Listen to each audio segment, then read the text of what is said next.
Hello bankers, very very good evening to all of you. Welcome back. स्वागत आप सभी का एक बार फिर से जेआईबी सीआईबी प्रेप पे। आज के इस सेशन के अंदर हम लोग बात करने वाले हैं unit number 12 BFM module B, which is all about risk in banking business. Okay, so module B जिसको हम लोग आपका गो थ्रू करें, and in our first session of module B where we already covered the unit number 11, which is risk and basic risk management framework. So today we are going to talk about risk in banking business. So today we will understand the different type of books which are categorized for the risk purpose by the BCBS, and apart from this we will talk about the different type of risk also, like these are market risk, we have liquidity risk, credit risk, and operational risk. So we will go through this particular categorization and major risk under these particular categories, right? So first, let's have a look about the course content. So risk in banking business, which cover risk identification in banking business. Then we have three books: banking book, trading book, and off balance sheet exposures. Then we have risk, banking risk definition, which cover different type of risk. Okay, चलो। तो कल हमने आपका बात किया था, कल के सेशन में हमने डिस्कशन किया था कि what is risk. So these are uncertainties, and due to these particular uncertainties, or like whenever they become reality, they make some adverse impact on the profit of bank. So that is generally known as risk. Okay, so हमने एक risk management framework आपका discuss किया था, जिसमें role of organisational structure which is led by the board of directors. Then ALCO के बारे में हमने बात किया था, रिस्क मैनेजमेंट कमेटी के बारे में बात किया था, या डिफरेंट डिफरेंट जो कमेटीज आपके हैं सीनियर मैनेजमेंट लेवल पे, या आपका जो सब ग्रुप्स हैं उनके बारे में हमने कल डिस्कशन किया था, राइट? आई होप सबने सेशन वन देखा होगा। पहले तीन यूनिट आपका, जैसे कल ओवरऑल रिस्क के बारे में बात था, आज आपका बैंकिंग के अंदर रिस्क के बारे में, ठीक है? और एक और यूनिट आपको, जैसे जो यूनिट नंबर आपका 13 है, which is risk regulation in banking industry, जहां पे बेसल गाइडलाइंस, आरबीआई गाइडलाइंस, ये सारी चीजें आपको देखने के लिए मिलेंगी, ठीक है? सो अगर हम लोग बात करते हैं risk identification in banking business, so as per BCBS classification, there are eight major business lines, and for risk purpose they are further categorized among three parts. These are trading book, banking book, and off balance sheet exposure. Banking book, which generally deal with deposit and advances. Second, आपका trading book, which generally deal with tradable securities. It can be bank as a proprietary position or on the behalf of customers. Third one is off balance sheet exposures. They are guarantee related work provided by the bank, including LC, letter of credit, and others, right? So, like nowadays, banking business that become very dynamic. We do provide each and every like banking and financial product and services through our different different channels. तो सारी चीजें हम लोग आपका provide करते हैं, बहुत सारी एक्टिविटीज आपकी होती हैं। एक चीज हमने कल समझी थी, दैट वाज कि हमें जो रिस्क मैनेजमेंट है वो कहीं ना कहीं एक्टिविटी लेवल पे आपका करना होता है।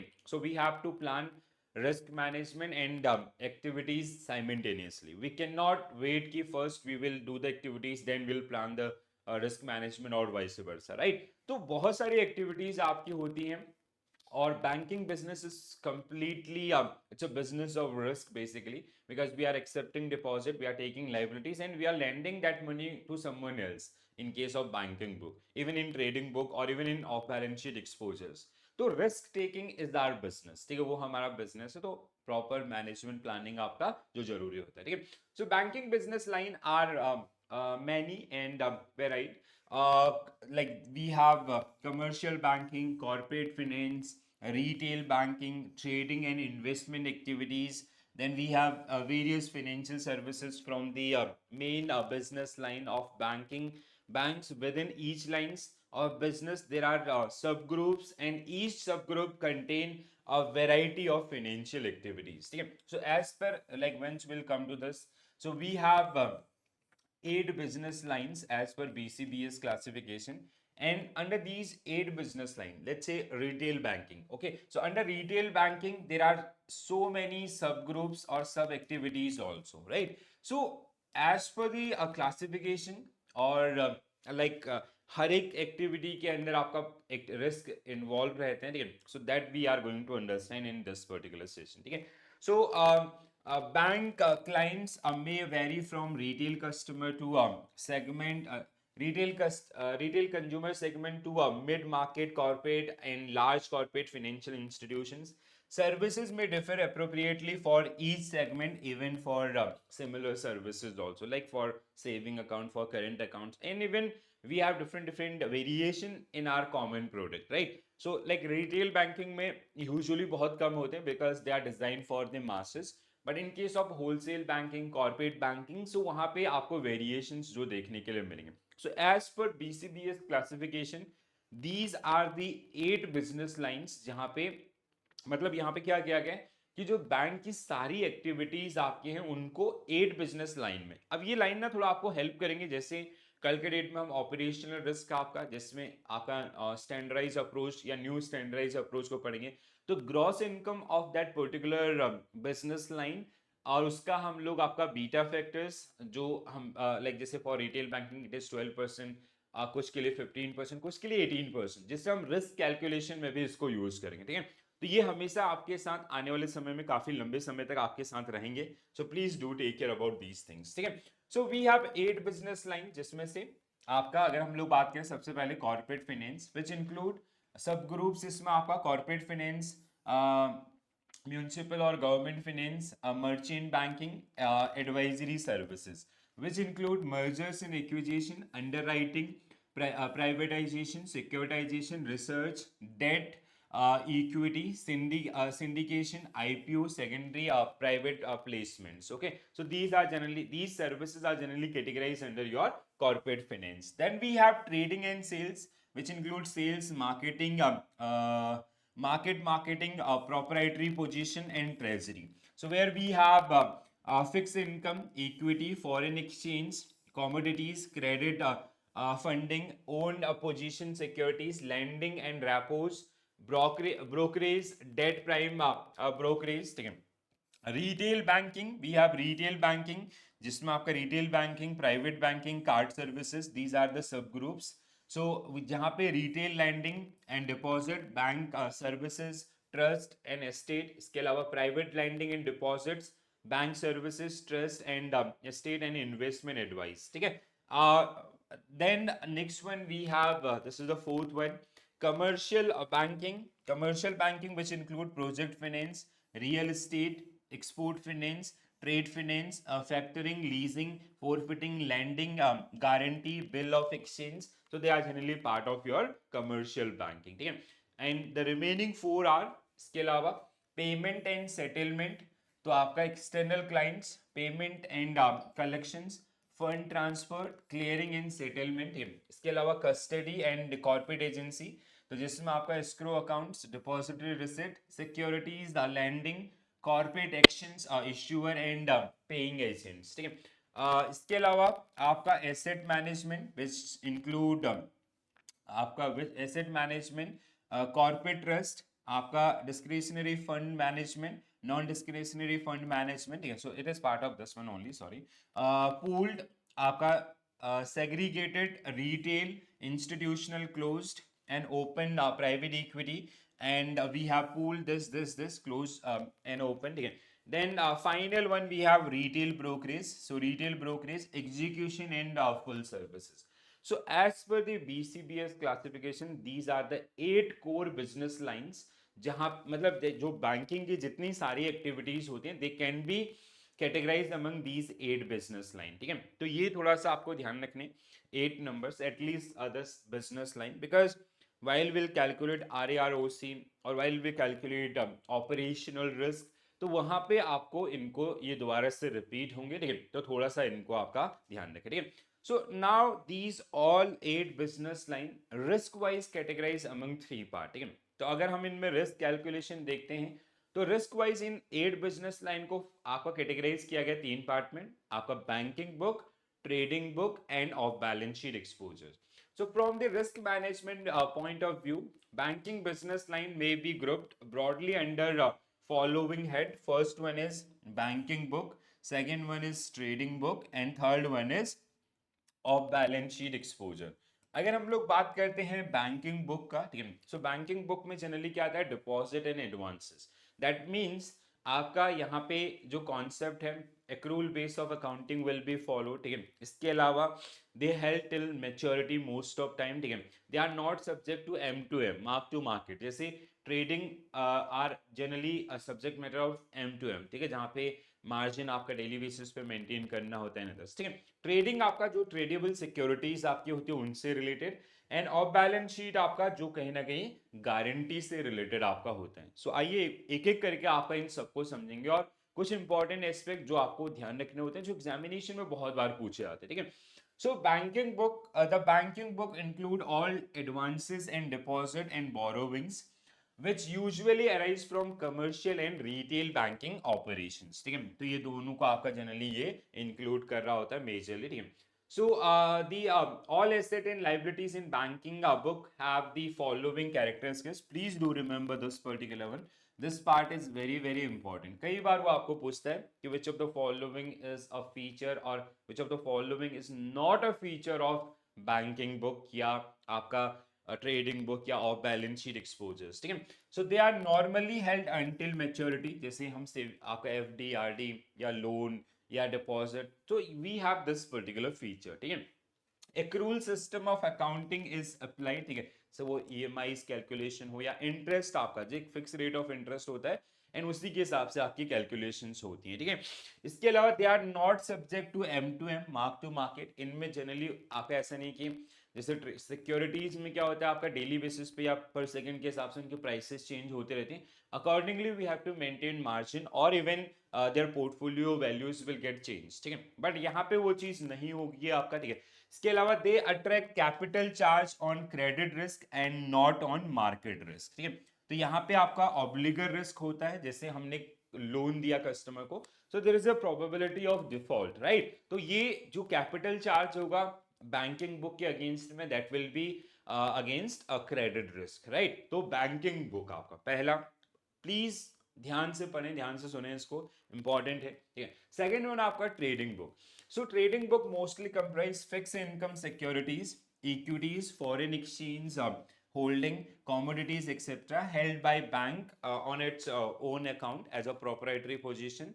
So the trading book include all the assets that are marketable, ठीक है, so which are marketable and they can be traded in the market, ठीक है, secondary market या others. Contrary to the characteristics of assets and liabilities held in the banking book, the trading book asset have the following features, जिसमें आपका पहला, they are normally not held until maturity and position are liquidated in the market after holding the asset for a certain period. जैसे आपने कोई securities में कोई forex currency में आपका पोजीशन ओपन पोजीशन था and you have some target, अगर आप वो टारगेट को मीटअप करते हैं, वो आपका अपर साइड हो या लोअर साइड हो, लोअर साइड में generally it is called stop loss, ठीक है। तो अगर वो ब्रीच आपका होगा तो आप वहां से एग्जिट कर जाएंगे, ठीक है।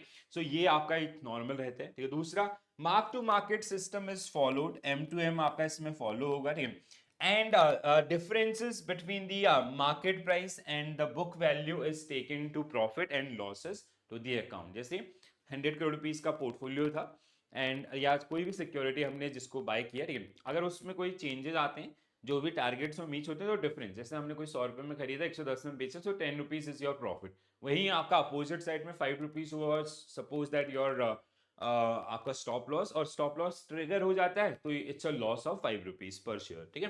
तो इस तरीके से जो आपका ये काम करते हैं। Off balance sheet exposures, they are kind of guarantee work which is provided by bank, ठीक है, जिसमें कॉल रिस्क जिसको हम लोग बोलते हैं, जैसे हमने किसी एक्सपोर्ट इंपोर्टर के बिहाफ पे आपका कोई गारंटी इशू किया against we let's say we are working as a opening bank for the LC, कल के डेट में अगर वो डिफॉल्ट हो जाता है तो that will be a liability for us, ठीक है, हमें क्योंकि उसको पे करना पड़ेगा, ठीक है। So off balance sheet exposures are contingent in nature, ठीक है। कंटिंजेंट इन नेचर मींस उनका अकरेंस आपका that depend on the future, basically like it is like वो करंट उस पर नहीं होते हैं, जैसे हमने गारंटी इशू किया है and that guarantee is for 3 months, तो 3 महीने बाद हो सकता है वो आ भी सकती है, नहीं भी आ सकती है, ठीक है। अगर जो इंपोर्टर है उसने अपने ऑब्लिगेशन पूरा कर दिया तो नहीं आएगी, अगर नहीं किया तो आ जाएगी, so that kind of thing, ठीक है। where bank issue guarantee and committed or backup credit line or letter of credit etc. Bank face payment obligation contingent upon some events, अगर जो आपका काउंटर पार्टी है अगर वो डिफॉल्ट कर जाता है, ठीक है। तो यहाँ पे लेटर ऑफ क्रेडिट है या इसके अलावा जो अदर्स आपकी गारंटीज या अदर्स हैं जो आपको इसमें देखने के लिए मिलेंगे, ठीक है। So some time it is derivatives also, जैसे फ्यूचर ऑप्शंस या स्वैप्स, जिनमें आपका फॉरवर्ड फ्यूचर स्वैप्स उनके डिफॉल्ट की वजह से भी आ सकता है, ठीक है। So of these contingencies adversely affect the revenue generation of bank may also have contingent asset like bank may have purchased insurance to protect against certain negative events, जैसे आपका क्रेडिट डिफॉल्ट स्वैप है, ठीक है। Here bank are the beneficiary subject to certain contingencies, ठीक है। अगर वो default करेगा आपका तो वहां पे हमें जो प्रोटेक्शन सेलर है उससे हमें क्या मिलेगा, आपका जो भी आपका आउटस्टैंडिंग अमाउंट है वो मिल सकता है, ठीक है। Derivative are off balance sheet market exposures, they may be swap, future, forward and foreign currency contract options and others, जैसे यहाँ पे क्लियरली आपका मेंशन किया गया, ठीक है। सो derivatives are also included in this particular one, ठीक है। they generally bank they use those particular product for hedging their like these kind of situations, ठीक है। so आपका बैंकिंग रिस्क, अब आते हैं हम लोग type of risk in banking. तो अभी हमने फर्स्ट हाफ कवर किया है, बहुत इंपॉर्टेंट है, ठीक है। So that at business line and risk wise three categories, वो थ्री कैटेगरीज कौन कौन सी हैं और उनके फीचर्स, आपका कैरेक्टरिस्टिक्स जो आपके हमने बात की है वो काफी इंपॉर्टेंट, मोस्ट ऑफ टाइम उस पर एक क्वेश्चन पूछा जाता है। तो अगर आपने वो समझ लिया आसानी हो जाएगी आपको उस क्वेश्चन को सॉल्व करने में, ठीक है। अब हम लोग आते हैं आपका definition risk, different type of risk. जैसे अगर आप थोड़ा अपने कोर्स करिकुलम को देखते हैं, just after one more unit, ठीक है। अगला आपका बैंकिंग लॉज है, उसके बाद नॉट बैंकिंग लॉज मतलब रिस्क के संबंध में जो लॉज हैं, गाइडलाइंस हैं, ठीक है। उसके बाद आपका you will face four unit back to back. So they are type of risk, जैसे credit risk, market risk, liquidity risk and operational risk. So all the risks which are generally faced by banks, they are further categorized among four part, ठीक है। But इसके अलावा भी इनके सब parts बहुत सारे आपको देखने के लिए मिलेंगे, तो जिनका डिटेल आपको आने वाले समय में मिलेगा, बट जो बेस आपका फाउंडेशन है that will build with the rest part of this particular unit, ठीक है, जो आपके कोर्स करिकुलम में दिए गए, ठीक है। So from the discussion above we may summarize the major risk in banking business, that is banking risk. So these are like we have liquidity risk, interest rate risk, market risk, default or credit risk and operational risk. Sometimes this interest rate risk is part of your market risk only, right?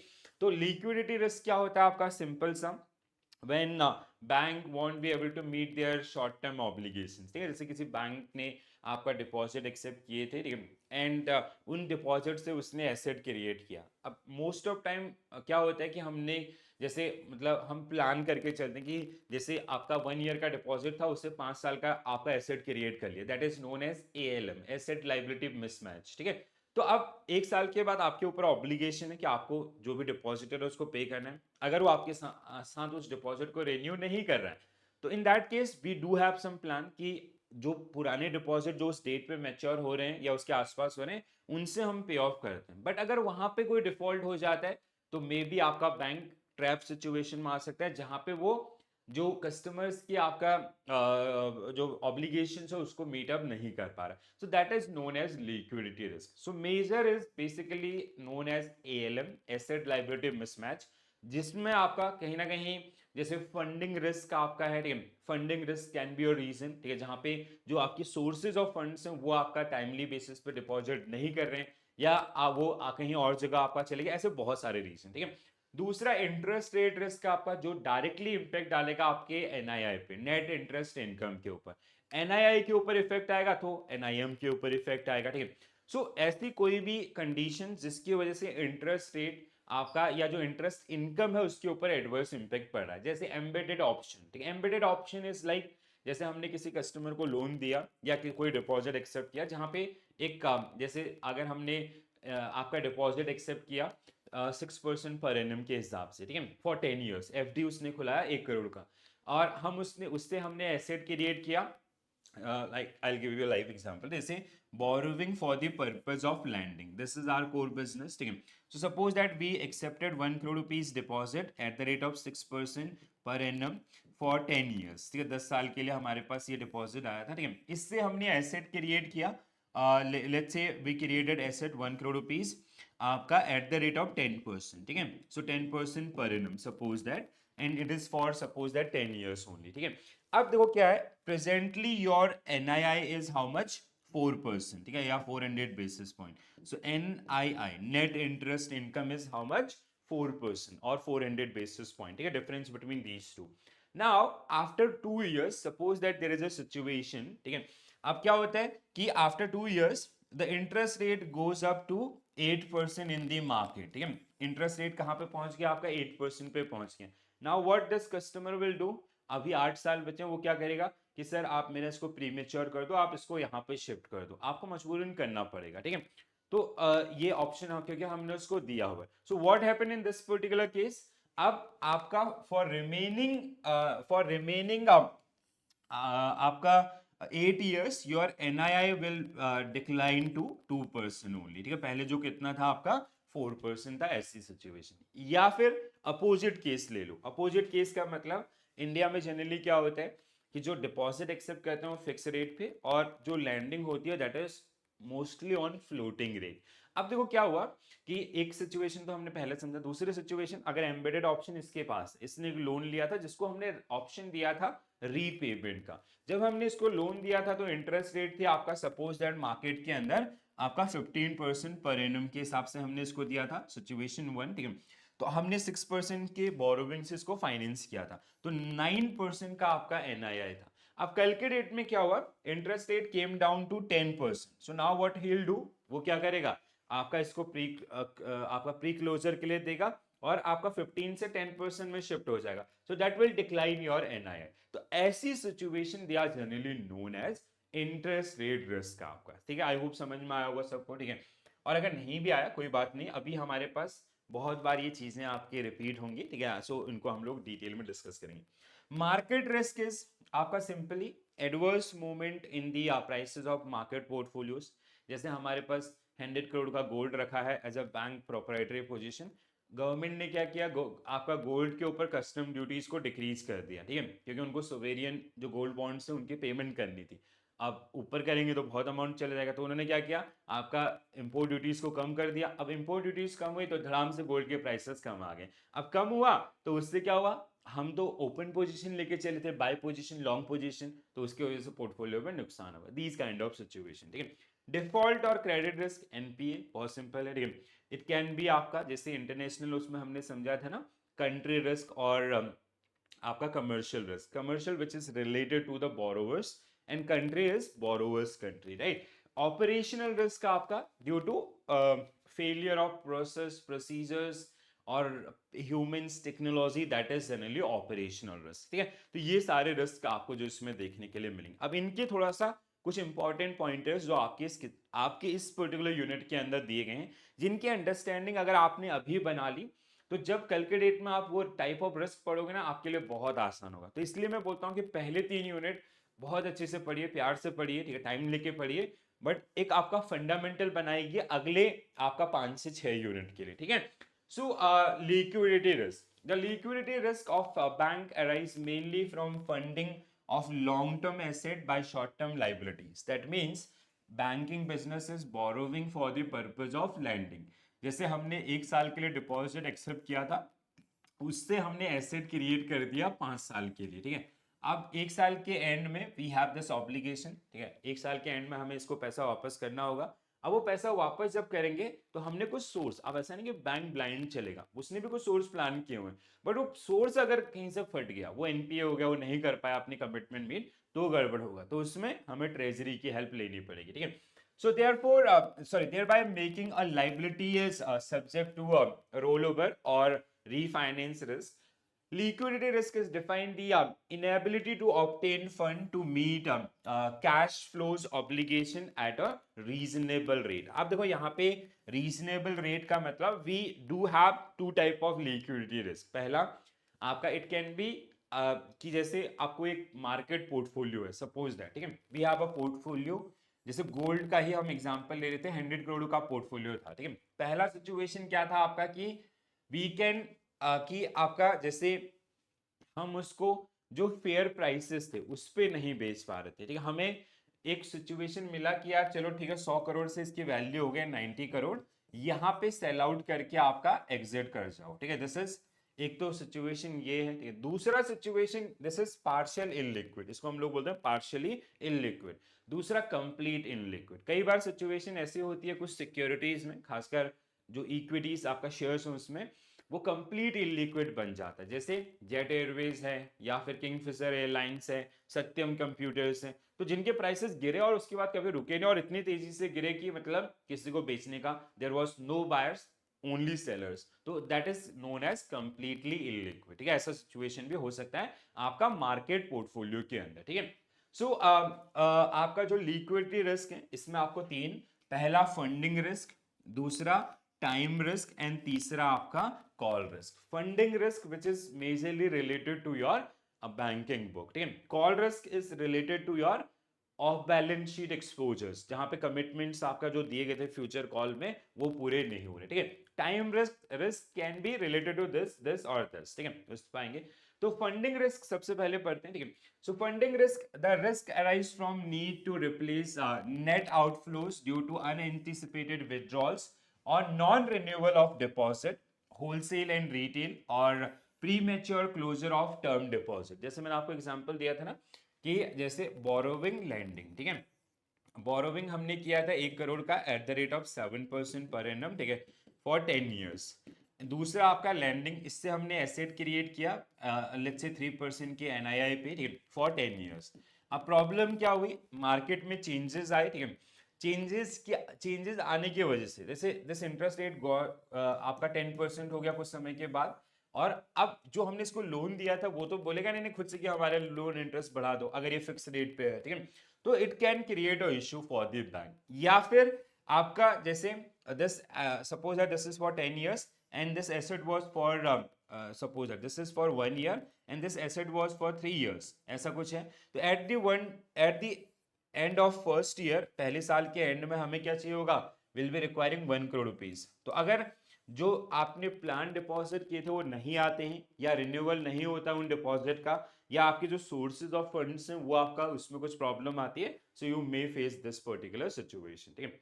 Time risk that arise from need to compensate for the non receipt of expected inflows of funds, जैसे यहाँ पे भी हमने discuss किया at the end of 1 year हमें आपका इतना पैसा आना था जो हमारे हमने पास्ट में एसेट क्रिएट किए थे बट वो नहीं आया, अब वो उसमें थोड़ा डिलेज हो रहे, सो that is bank is facing time risk. Performing asset turning into non performing asset, ठीक है, जैसे यहाँ पे क्लियरली आपका ये लाइन लिखा गया, ठीक है। और borrower not repaying their instalment on due date, तो जिनकी वजह से आपका वो लिक्विडिटी रिस्क को लीड कर सकता है, क्योंकि हमारा उम्मीद क्या था कि ये जो जैसे suppose that there is a asset call X जहां से हमें 2 करोड़ आना था, तो हमने प्लान किया था कि 2 में से 1 करोड़ क्या करेंगे हम, ये जो आपका बोरोवर्स जिससे हमने लाइबिलिटी ले रखी है उसको पे करेंगे, बट क्या हुआ, यही डिफॉल्ट हो गया। अब ये डिफॉल्ट हो गया तो आगे कैसे प्लान करेंगे, सो that is the one, right. So call risk, sorry, time risk. तीसरा आपका call risk. Call risk is basically contingency oriented. This is arise due to crystallization of contingent liabilities since customer are not meeting their commitment on due date। जैसे हमने LC जारी किया था और LC में हमने प्रॉमिस किया था कि after shipment 30 days we will make the payment as a opening bank, ठीक है। किसको, एडवाइजिंग बैंक को, करस्पॉन्डेंट बैंक के थ्रू, कहाँ पे आपका जो उसका नोमिनेटेड बैंक था। तो हमने एक स्टैंड बाय गारंटी दी है, अब कस्टमर दे या ना दे उससे आपका एक्सपोर्टर को कोई फर्क नहीं पड़ता, उसको पैसा चाहिए अगर उसने कंसाइनमेंट सही सही भेजा है। तो वहां पे हमने पेमेंट तो हो गया बट जो कस्टमर हमारा था वो डिफॉल्ट कर गया, that can be a reason, ठीक है।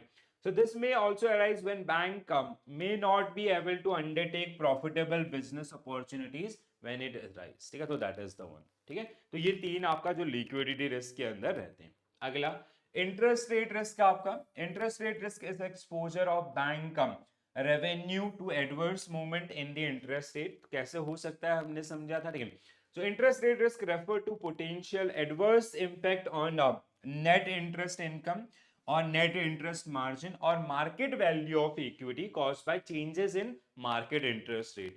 It may be defined as the risk of changes in financial value of asset or liability because of fluctuation in interest rate. जैसे हमारे नोस्ट्रो अकाउंट के अंदर आपका suppose that 10 million US dollar है। अब अगर डॉलर की वैल्यू कम होती है, that is not that the case, या जैसे मतलब इंटरेस्ट रेट वाला हमने समझा था ना कि like customer they do have embedded option, या आपका जैसे जो बोरोविंग होती है वो फिक्स रेट पे होती है, लैंडिंग आपका मोस्टली फ्लोटिंग रेट पे होती है। तो अगर फिक्स रेट पे हमने बोरो किया, 10% पे बोरो किया या 7% पे बोरो किया, और उधर आपका आरबीआई रेपो रेट कम करता गया, जिसकी वजह से होम लोन काफी सस्ते हो गए। जो होम लोन हमने 10% पे दिया था वो आपका 7% पे आ गया था ड्यूरिंग कोविड ड्यूरेशन, ठीक है। सो दैट इज जिससे बैंक के एनआईआई के ऊपर आपका नेगेटिव इंपैक्ट पड़ेगा, ठीक है। NII is net interest income, it is inflow minus outflow, मतलब बोरोविंग के ऊपर आपका जो आउटफ्लो है उसका कंपैरिजन विद एसेट्स के ऊपर जो इनफ्लो है, ठीक है। So always we try to maintain solvency, which is a like positive net worth of our bank. So कई बार आपका कुछ एसेट्स में इस तरीके से आपका ये एडवर्स बिहेव कर सकते हैं। NIM is NII divide by average asset of the bank. इनको डिटेल में पढ़ेंगे बट बार बार सुनते रहोगे तो याद हो जाएगा, ठीक है। सो इंटरेस्ट रेट रिस्क आपका जिसमें गैप और मिसमैच रिस्क हो सकता है, ठीक है। बेसिस हो सकता है, यील्ड कर्व हो सकता है, री इन्वेस्टमेंट हो सकता है, या नेट इंटरेस्ट पोजीशन आपका हो सकता है। तो सबसे पहले आपका गैप और मिसमैच, ठीक है। सो जहां पे आपका एएलएम है, एसेट लायबिलिटी मिसमैच आपका, उसकी वजह से a gap of mismatch risk arise from holding asset and liabilities and of balance sheet items with different principal amount, maturity date or repricing date, whereby creating exposure to unexpected changes in the level of market interest। जैसे आपका जैसे suppose that borrowing landing, ठीक है। तो हमने suppose that एक साल के लिए आपका बोरो किया 1 crore rupees at the rate of 6%, and we created an asset आपका 1 crore at the rate of 12%, ठीक है। So this is suppose that this borrowing this is for 5 years and this is for 10 years। 10 साल का हमने asset create किया है, ठीक है। अब क्या हुआ आफ्टर 2 years, या सपोज दैट ये सिचुएशन है करेंटली योर एनआईआई, आपकी जो एनआईआई है वो कितनी है आपका 6% की, 600 बेसिस पॉइंट की है, ठीक है। अब ये फिक्स रेट पे था और ये आपका फ्लोटिंग रेट पे था, ठीक है। ये आपका फ्लोटिंग रेट पे था, ठीक है। अब क्या हुआ कि ये तो फिक्स है 6% पे ही रहेगा। कल के डेट में क्या हुआ, जैसे ये रेपो लिंक था या एमसीएलआर लिंक था, ये नीचे आना शुरू हुआ, ठीक है। After 2 years it came down, जैसे suppose that it is something like this MCLR plus 2%, and that time MCLR was 10%, ठीक है। 2% का हमारा मार्जिन था, ठीक है। अब ये एमसीएलआर कल के डेट में डिक्लाइन होकर आ गया आपका 6% पे, तो 6 + 2% 8% आपका हो जाएगा, जहां पहले कितना था 12%। तो your NII will decline by 4%, so your new NII will become कितना कितना हो जाएगा आपका एनआईआई कितना हो जाएगा 2% ओनली। तो ऐसी जो सिचुएशंस आपकी होती हैं, ठीक है, इंटरेस्ट रेट रिस्क के अंदर आपका पहली चीज जो हमने आपका डिस्कस किया, आई होप ना अभी ये थोड़ा बहुत समझ में आने लग गया होगा। बेसिस रिस्क आपका, basis risk is kind of मतलब एक्टिविटीज और ओवरऑल पोर्टफोलियो का एक मतलब उसको हम एक कोरिलेशन टाइप का जिसको हम लोग बिल्ड करके चलते हैं, the risk that the interest rate of different asset and liabilities and of balance sheet item may change in different magnitude is termed as basic risk, ठीक है। मतलब जैसे लायबिलिटी किसी और डायरेक्शन में चेंज हो रही है, एसेट्स आपका किसी और डायरेक्शन में हो रहे हैं, ऑफ बैलेंस शीट कुछ और जा रहे हैं, तो ओवरऑल आपका उनकी वजह से ये जो डिफरेंसेस हैं आपका, जैसे earlier suppose that there was a difference of 10 basis point, now it is 75 basis point, ठीक है। अब इसका पॉजिटिव नेगेटिव इंपैक्ट हो सकता है, ठीक है। अब देखो रिस्क पढ़ रहे हो, अब आपके दिमाग में कई बार ऐसा भी आ रहा होगा ना कि सर तो यार सिर्फ लॉस की बात कर रहे हैं, ऐसा भी तो हो सकता था कि ये आपका 12 से 14 हो सकता है। हम लोग रिस्क पढ़ रहे हैं, ठीक है। तो रिस्क का मतलब है एडवर्स इंपैक्ट, इसीलिए मैं हमेशा लॉस की बात कर रहा हूँ, ठीक है। मतलब नाराज मत होइएगा। So an example of basic risk would be to say in a rising interest rate scenario, I said interest rate may rise in different magnitude than the interest rate on corresponding liability, creating variation in the net interest income। तो overall आपका जो net है उसके ऊपर जो negative impact देखने के लिए मिल रहा है। यील्ड का यील्ड कहाँ पे यूज करते हैं हम लोग, बॉन्ड के केस में आपका, ठीक है। बॉन्ड्स के केस में आपने देखा होगा यील्ड कर्व का, यील्ड मतलब होता है रिक्वायर्ड रेट ऑफ रिटर्न, ठीक है। So in case of bank use to different instrument maturing at different time horizon for pricing their asset and liabilities. Any non-parallel movement in yield curve would affect the NII. ठीक है, तो जैसे उन्होंने आपका ऐसे होता है ना, हम लोग सिंकिंग फंड्स लेके चलते हैं, बॉन्ड्स में इन्वेस्ट करें, तो वो भी एक आपका रीजन इसके लिए हो सकता है। री इन्वेस्टमेंट रिस्क आपका ये सिंपल सा क्या है, जैसे हमने एक एसेट क्रिएट किया है था, ठीक है, 5 साल पहले आपका, जिसमें आपका जो इंटरेस्ट रेट था वो था सपोज दैट 14%, उसमें काफी अच्छे पे आपका इंटरेस्ट ही मिला, ठीक है। अब ये क्या हो गया, मैच्योर हो गया, आज इसकी मैच्योरिटी है। अब क्या हुआ कि अगर हम इस सेम एसेट को क्रिएट करते हैं, तो अभी जो मार्केट पे इंटरेस्ट रेट है वो है आपका सपोज दैट 11%, तो ये आपका डिफरेंस हो गया 3% का, आपका नोशनल लॉस हो गया, ठीक है। दैट इज री इन्वेस्टमेंट, कि एक एसेट जो हमें अभी तक 14% का रिटर्न दे रहा है, अब वो मेच्योर हो जाएगा, रिटायर हो जाएगा, तो अब उसको हम री इन्वेस्ट करेंगे, so now will get only 11%, so that is this, ठीक है। So uncertainty with regard to interest rate at which the future cash flow would be reinvested is called reinvestment risk. Any mismatch in cash flow would expose the bank to variations in NII. तो अगर ये चीज होगी तो directly कहाँ पे 3% का उसके हिसाब से NII के ऊपर इंपैक्ट पड़ेगा as the market interest move in a different direction, ठीक है। अब इसके अलावा net interest position, net means आपका सारे एसेट्स का, ठीक है। So, whereby a bank have more earning asset than paying liabilities, interest rate risk arise when the market interest rate adjusts downward. Says bank will experience a reduction in NII as the market interest rate decline and increase when interest rate arise. ठीक है, so impact on the earnings, जो भी adverse impact है that is net interest position, ठीक है। तो ये आपका पूरा लिक्विडिटी रिस्क। अब अगला हमारे पास है मार्केट रिस्क, ठीक है। Next one we have market risk. तो एडवर्स मार्केट मूवमेंट्स, ठीक है, हमारी जो एग्जिस्टिंग पोर्टफोलियो है उसके अगेंस्ट मार्केट बिहेव करे, दैट इज मार्केट रिस्क, ठीक है। So market risk is the risk adverse deviation of mark to market value of the trading portfolio, that means पहले आपका 100 करोड़ था, वहां से 90 करोड़ आ गया, ठीक है। Due to market movement during the period of holding, this result from adverse movement of market prices of the interest rate instruments, equities, आपका commodities and currencies. Market risk also refer to the price risk, ठीक है। सो यहाँ पे दो type के risk आपको, एक forex हो सकता है, दूसरा आपका मार्केट लिक्विडिटी। लिक्विडिटी जो मैंने आपको बताया था पार्शियल और फुल लिक्विड, ठीक है। सो द टर्म, कुछ आपके बुक के अंदर मेरे को कोई काम की चीज मिली, ठीक है। The market risk applies to that part of IRR which affect the price of interest rate instrument. दूसरा, pricing risk for all other asset portfolio including commodities like gold is held in the trading book of the bank.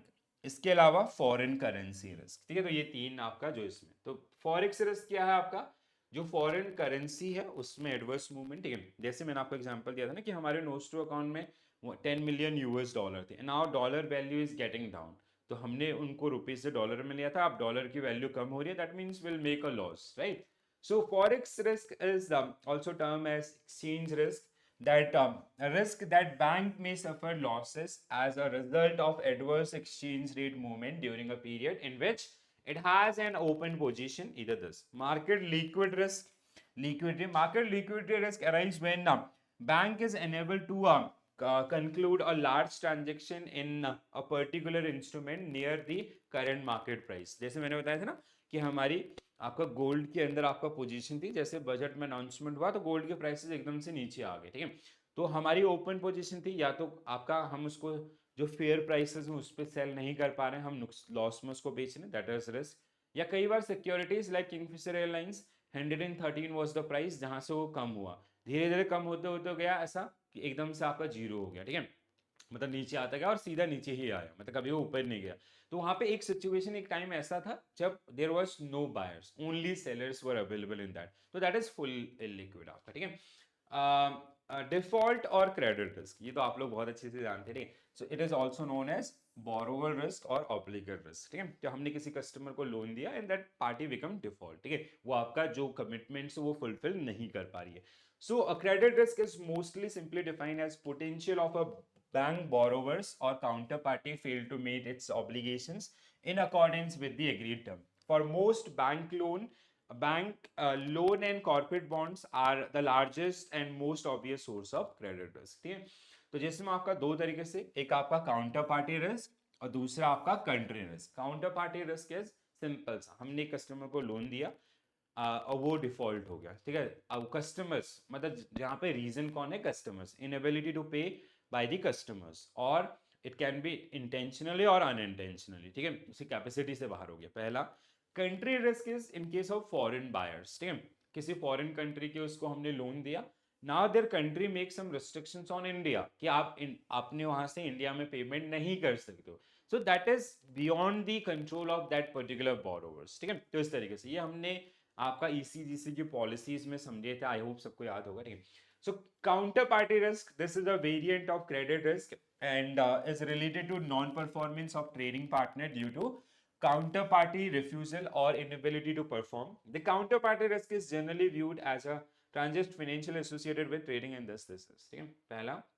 दूसरा, country risk. This is also a type of credit risk where non-performance by borrower or counterparty arise due to constraint or restriction imposed by a country. The reason for non-performance are external factors on which the borrower or the counterparty has no control, because country ने आपका restriction लगा दिए हैं, ठीक है, या ऐसा जो भी रहेगा। Final one is operational risk, ठीक है। अब अगला हमारे पास है ऑपरेशनल रिस्क। जब आप बीसीबीएस को पढ़ोगे ना, बेसल 1, बेसल 2 और बेसल 3, ठीक है, 1 में इसकी बात नहीं हुई थी, ठीक है। सो बेसल 2 और बेसल 3 आपका जब आया, एंड बीसीबीएस कमेटी ने एक चीज बार बार हाईलाइट करी कि it is very tough to quantify the operational risk because they does not follow any statistical pattern, ठीक है। जैसे ऑपरेशनल रिस्क में क्या होता है ना, जैसे एक ब्रांच में सर्वर डाउन हुआ, दूसरे में डाउन हुआ, ठीक है, एक ब्रांच में डाउन हुआ, उससे कुछ नुकसान हुआ, अगली बार डाउन हुआ, तो मे बी एक समय आपका पीक बिजनेस आवर्स में हुआ था, एक बार आपका नॉन बिजनेस आवर में हुआ था, या एम्प्लॉय स्ट्राइक, या आपका टेक्नोलॉजिकल फेलियर्स, या प्रोसेस में कुछ ऐसा ग्लिचेस, ठीक है। सो इट इज लाइक वो इसको मतलब एक तो इसकी फ्रीक्वेंसी आप नहीं बता सकते, ठीक है, अनसर्टेनिटीज बहुत ज्यादा है। दूसरा मतलब कोई ऐसा कोई प्रॉपर स्टेटिस्टिकल पैटर्न नहीं फॉलो करा। जैसे हमें पता है हमने किसी को क्रेडिट में 1 लाख रुपए लोन दिया है और उसमें आपका 50% सिक्योर्ड पोर्शन है, 50 नहीं है, तो 50% like we know the risk exposure risk weight asset is 50,000 rupees, ठीक है, उसके अगेंस्ट में we can plan some provision और कंटिजेंसी फंडिंग, ठीक है। बट यहाँ पे वो चीज आपका नहीं होती है, तो इसलिए बहुत टफ इसको माना जाता है टू क्वांटिफाई, ठीक है। हालांकि अगर आप ओवरऑल रिस्क आपका वेटेज में देखते हैं, इट हैज लीस्ट वन, ठीक है, लीस्ट कंट्रीब्यूशन आपका इसमें रहेगा, ठीक है। तो ऑपरेशनल रिस्क आपका losses resulting from inadequate or failed internal process, people and system or external events. This definition is given by BCBS, ठीक है, Basel Committee on Banking Supervision, जहां पे उन्होंने ये डेफिनेशन आपका दिया। Strategic risk and reputation risk, though in the nature of operational risk, are not covered under the definition on operational risk BCBS, ठीक है। जैसे reputation risk is also categorized under operational risk, or even the strategic failure is also part of operational risk, but BCBS ने इनको इसमें include नहीं किया, otherwise like they are part of this one only, ठीक है। So this definition is given by BCBS only, right? So operational risk आपका जिसमें transaction risk आपका हो सकता है, कंप्लाइंस हो सकता है, स्ट्रेटेजिक हो सकता है, और आपका रेपुटेशन हो सकता है, ठीक है। These are not part of BCBS but majorly they are categorised under the operational risk only, ठीक है।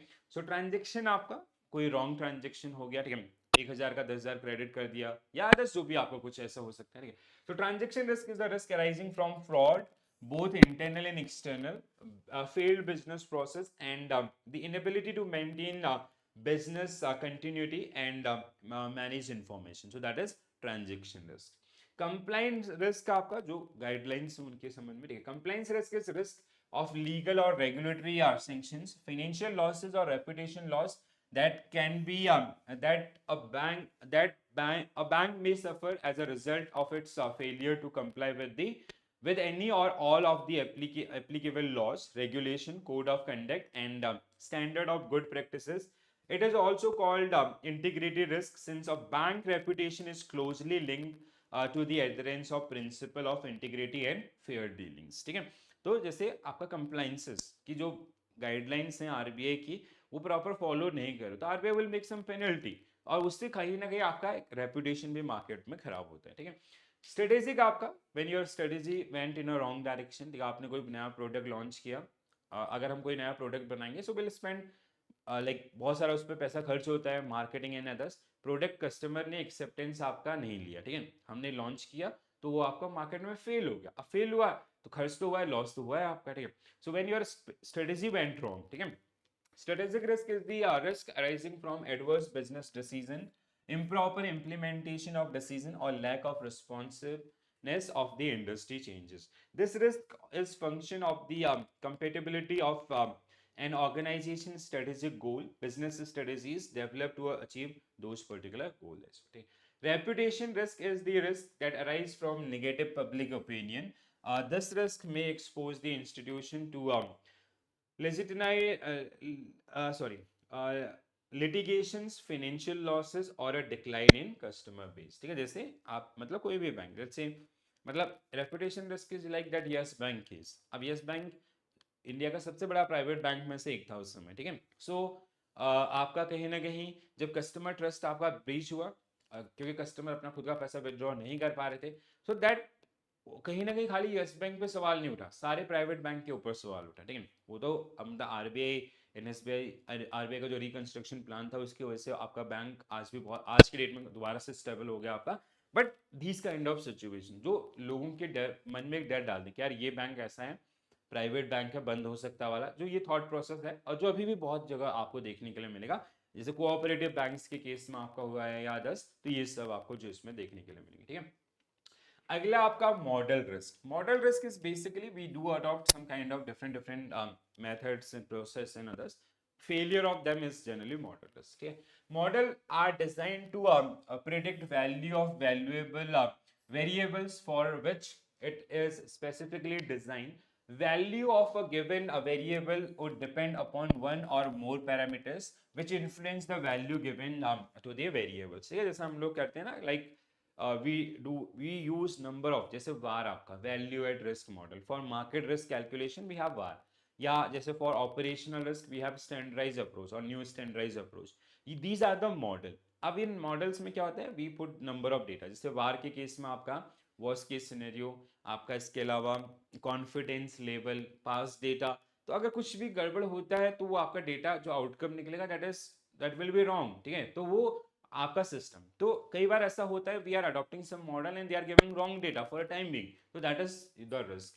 So model risk usually arise because of following reason, जैसे incorrect assumptions or assumptions which have become non-relevant, ठीक है पहला। दूसरा, ignoring one or more parameters usually for simplification or for some practical reasons, error of statistical technique or insufficient data points, incorrect judgment in dealing with outliers.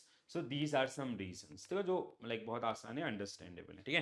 तो ये आपका पूरा second unit of module B. Now this is the overall chart जो अभी तक हमने पढ़ा है, ठीक है। So risk in banking and financial services, so we have liquidity risk, interest rate risk, market risk, credit risk, operational risk and other risk. I hope सबको समझ में आ गया होगा, ठीक है। सो अगर हम लोग इसकी बात करें, जैसे लिक्विडिटी रिस्क, फंडिंग रिस्क है, टाइम रिस्क है, कॉल रिस्क है, ठीक है। इंटरेस्ट रेट रिस्क का आपका, जिसमें it can be this side और दिस साइड, ठीक है, मार्केट साइड में भी और लिक्विडिटी, जैसे गैप और मिसमैच, बेसिस रिस्क और री investment, yield curve, embedded option and liquidity, ठीक है।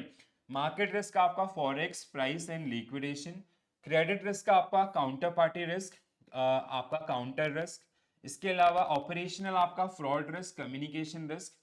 इसके अलावा आपका documentation risk, transaction risk, competence risk, model risk, culture risk, external event risk, legal risk, compliance risk, system risk, regulatory risk, ठीक है।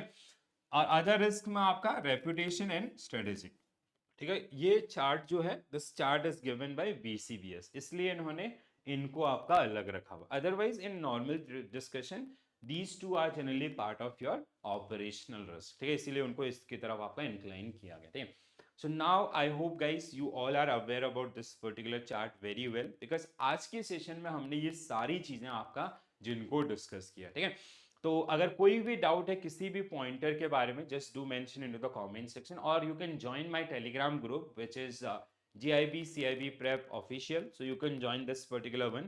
Link आपको कमेंट सेक्शन में दिया गया, डिस्क्रिप्शन में दिया गया, वहां से आप पिक कर सकते हैं, and you can send, that is a group where you can write something, ठीक है, आप अपने बारे में लिख सकते हैं, क्वेश्चन शेयर कर सकते हैं, you can ask for any help, तो वो आपका ये सारी चीजें वहां पे सॉल्व की जाएंगी, ठीक है। तो कैसा लगा सेशन जरूर बताएं कमेंट्स के थ्रू, एंड कल फिर से मिलेंगे आपका विद अ न्यू टॉपिक।